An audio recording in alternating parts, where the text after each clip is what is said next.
നിലമ്പൂർ ഉപതെരഞ്ഞെടുപ്പ് ഫലം പുറത്തുവന്നതോടെ ആവേശത്തിലാണ് കോൺഗ്രസ് ക്യാമ്പ്.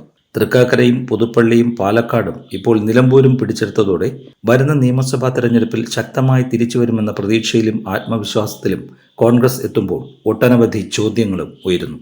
ആരെ ഉയർത്തിക്കാട്ടിയാവും അടുത്ത തിരഞ്ഞെടുപ്പിൽ പ്രതിപക്ഷം കളത്തിൽ ഇറങ്ങുക? രമേശ് ചെന്നിത്തലയെ മുഖ്യമന്ത്രി സ്ഥാനത്തേക്ക് പരിഗണിക്കുമെന്നാണ് പൊതുവെ ചർച്ച ചെയ്യപ്പെടുന്നതെങ്കിലും ഉപതെരഞ്ഞെടുപ്പുകളിലെ തുടർച്ചയായ വിജയം സതീശൻ പക്ഷത്തിന് ആത്മവിശ്വാസം നൽകുന്നു. രമേശ് ചെന്നിത്തലയ്ക്ക് ശേഷം വി.ഡി. സതീശൻ പ്രതിപക്ഷ നേതാവായതോടെ പാർട്ടി ഏറെ വലച്ചിരുന്ന ഗ്രൂപ്പിസം ഒതുങ്ങിയെന്നും അണികൾക്ക് ഉണർവുണ്ടായെന്നും സതീശൻ അനുകൂലികൾ വിശ്വസിക്കുന്നു.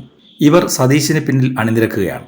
യുവ നേതാക്കളുടെ പിന്തുണയോടെ താക്കോൽ സ്ഥാനത്ത് കയറാമെന്നാണ് സതീശന്റെ മോഹം. എന്നാൽ പഴയ തലമുറ നേതാക്കളുടെ പിന്തുണ രമേശ് ചെന്നിത്തലയ്ക്ക് തന്നെയാണ്. മാത്രമല്ല, ഹൈക്കമാൻഡിൽ ചെന്നിത്തലയ്ക്ക് പതിറ്റാണ്ടുകളായുള്ള സ്വാധീനം സതീശന് ഇല്ലെന്നും ഇത് ഗുണം ചെയ്യുമെന്നുമാണ് ചെന്നിത്തല അനുകൂലികളുടെ നിലപാട്.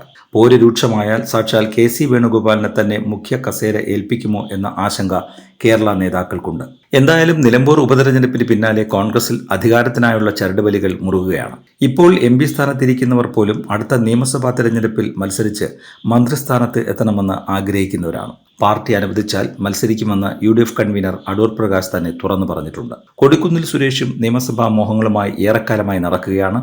പല വേദികളിൽ കൊടിക്കുന്നിൽ തന്നെ ഇത് തുറന്നു പറയുകയും ചെയ്തിട്ടുണ്ട്. ശശി തരൂരും കളത്തിലിറങ്ങാൻ താൽപ്പര്യം കാണിച്ചിട്ടുണ്ടെങ്കിലും അതിനുള്ള സാധ്യത ഇപ്പോൾ ഒട്ടുമില്ല. ഏതായാലും തദ്ദേശ തെരഞ്ഞെടുപ്പ് കഴിയുന്നതോടെ കോൺഗ്രസിൽ ചരടുവലികൾ മുറുകും. നിലമ്പൂരിലെ ചിരി അപ്പോഴുണ്ടാകുമോ എന്ന് കണ്ടറിയണം. തെരഞ്ഞെടുപ്പിനൊപ്പം പാർട്ടിയിലെ പോരിനും തടയിടുക എന്ന ഉത്തരവാദിത്വമാണ് ഹൈക്കമാൻഡിന് മുന്നിൽ ഉള്ളത്. ഇനി ഒരിക്കൽ കൂടി അധികാരത്തിൽ നിന്ന് മാറി നിൽക്കുക എന്നത് പാർട്ടിക്ക് ആലോചിക്കാൻ പോലും കഴിയില്ല.